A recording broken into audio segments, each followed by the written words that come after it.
안녕하세요. 더펌하우스 이승현 과장입니다. 이 주택 같은 경우에는 목구조이고요. 외장재는 세라믹 사이딩으로 마감을 했습니다. 벽체 구성 같은 경우에는 세라믹 사이딩이 제일 앞에 나와 있고요. 그 다음에 클립을 시공하고 안에 타입백을 쳐서 외장 방수를 하고요. 그 다음에 합판하고 구조목 2x6 그리고 단열재는 EPS 2종 3호로 저희가 단열을 하고 있습니다. 내장 같은 경우에는 그 위에 합판을 한 번 더 치고 그 다음에 석고보드를 마감한 다음에 그 위에 합지로 저희가 마감을 해놨습니다. 지붕 같은 경우에는 징크가 맨 위에 올라가 있고요. 나머지 이제 방수 시트를 깔고 합판 그 다음에 구조체는 2x10을 사용해서 235mm 정도 되고요. 단열재는 마찬가지로 2종 3호 235T가 같이 들어가고 있습니다.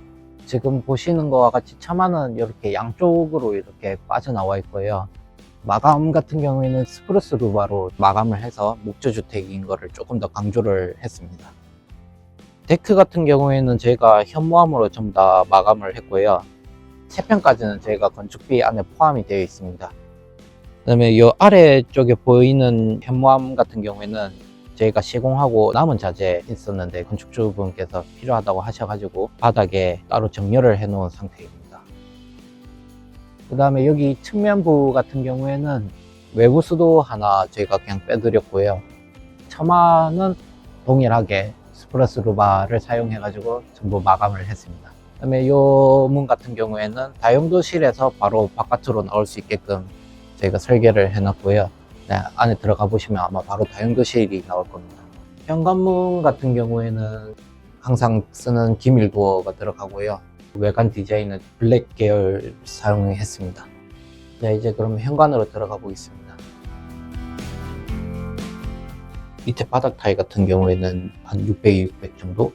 그 다음에 벽 타일 같은 경우에는 300에 600짜리 조금 채워가지고 조금 더 커 보이게끔 제가 시공을 해놨습니다.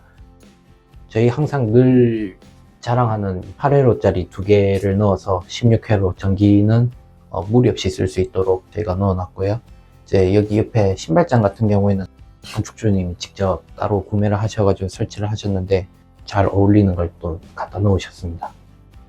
중문 같은 경우에는 아쿠아 유리를 사용했고요. 슬림바를 사용을 해서 조금 더 엣지 있는 모습으로 저희가 시공을 했습니다. 그럼 안으로 한번 들어가 보겠습니다.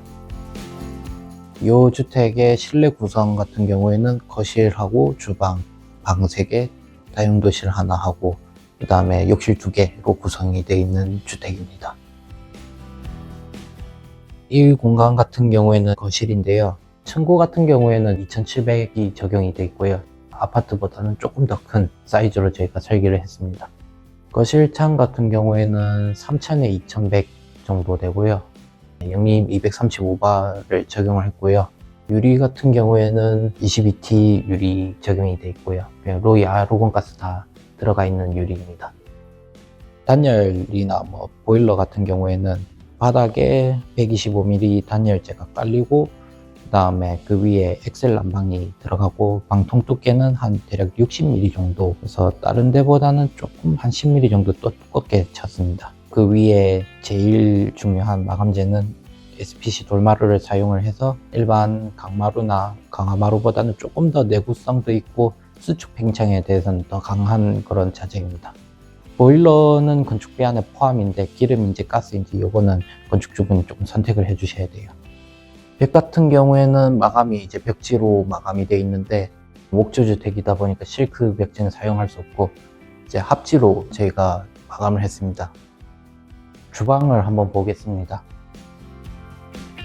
주방 같은 경우에는 싱크대 집기류 같은 거는 건축주분께서 직접 따로 구매를 하셔가지고 설치를 한 겁니다. 저희는 이제 부엌에서 300에 600짜리 타일을 사용해서 마감을 했고요. 창 같은 경우에도 조금 더 크게 좀 보시라고 한 1800에 한 600 정도 설계를 해서 적용을 했습니다. 주방 옆에 다용도실을 저희가 설계를 했는데 한번 보실까요? 다용도실 문 같은 경우에는 조금 더 안에를 넓게 쓸 수 있어서 저희가 포켓도어로 설계를 했습니다. 조금 넓게 설계를 했고요.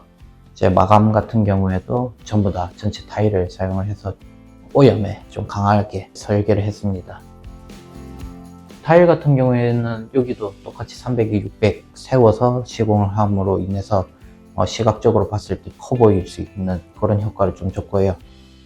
바닥은 300에 300짜리를 적용을 해서 굽에 잡기 좀 편하게 저희가 시공을 했습니다.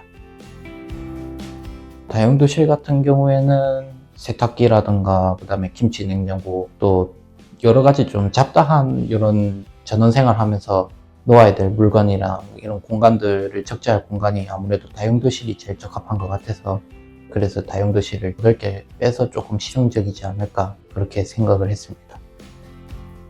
그리고 뭐 안에 뭐 거실 크기라든가 다용도실 크기, 방 크기 이런 거는 전부 다 이제 건축주 의견을 반영을 해서 제가 설계를 하기 때문에 필요 없으시다면은 조금 더 뭐 작게 또 설계는 가능합니다. 물을 많이 쓰는 공간이다 보니까 다른 실에 비해서 그래서 조금 환기 부분은 창을 2개를 넣어서 조금 더 환기에 유리할 수 있게끔 저희가 이렇게 설계를 했습니다. 저희가 또 밖으로 나가는 문을 하나 놨는데요. 이게 아마 밖에서 봤던 그 문입니다. 혹시나 다용도실에서 이제 일을 보시고 바로 밖에 또 일을 봐야 되는 경우도 있기 때문에 문이 하나 정도는 있는 게 좋다고 저희가 생각을 해서 문을 하나 더 설계를 해서 넣었습니다. 이제 안방으로 한번 가보겠습니다.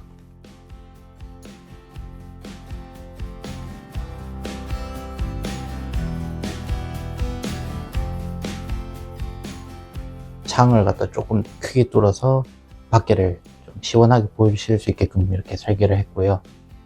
아무래도 평수가 크다 보니까 방도 조금 넓게 잘 빠진 것 같습니다. 욕실 한번 보겠습니다. 맑은색 톤 타일을 사용을 했고요.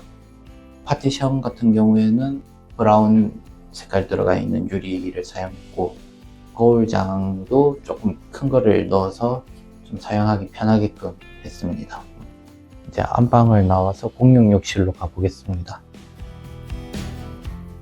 지금 욕실 들어가기 전에 이 공간 같은 경우에는 저희가 파우더룸으로 사용하시라고 이렇게 좀 공간을 마련을 해드렸습니다.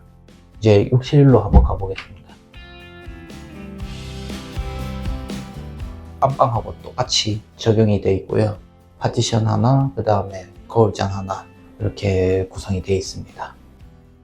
공용 욕실이다 보니까 조금 크게 이제 설계를 했습니다. 이제 두 번째 방으로 한번 가보겠습니다.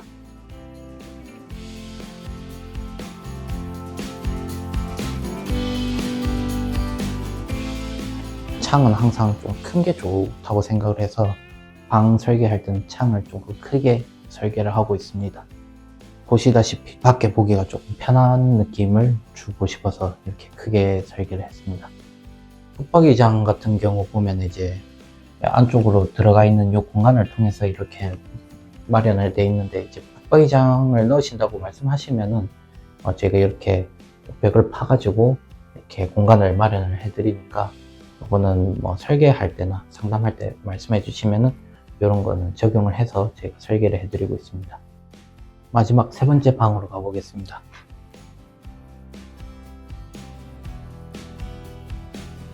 동일하게 큰 창이 들어가 있고요. 그 다음에 픽스 창 같은 경우에도 필요에 따라서는 이제 원하시는 분들은 하나 더 넣으시는 경우도 있고 굳이 필요하시지 않으면 빼긴 하는데 볕이 조금 잘 드는 쪽 같은 경우에는 하나씩 이렇게 좀 추가를 해주시는 것도 나쁘지는 않은 것 같습니다. 옆방과 동일하게 안쪽으로 파서 공간을 마련한 다음에 장을 설치가 되어 있습니다. 오늘 보신 37평 주택의 공기는 한 달 반, 한 2달 정도 가까이 걸렸던 것 같고요. 금액 같은 경우에는 평당 550 부가세 포함 금액이고요. 그 안에 포함되어 있는 거는 기초공사, 보일러, 5인용 단독 정화조하고 데크 3평이 다 포함된 금액입니다.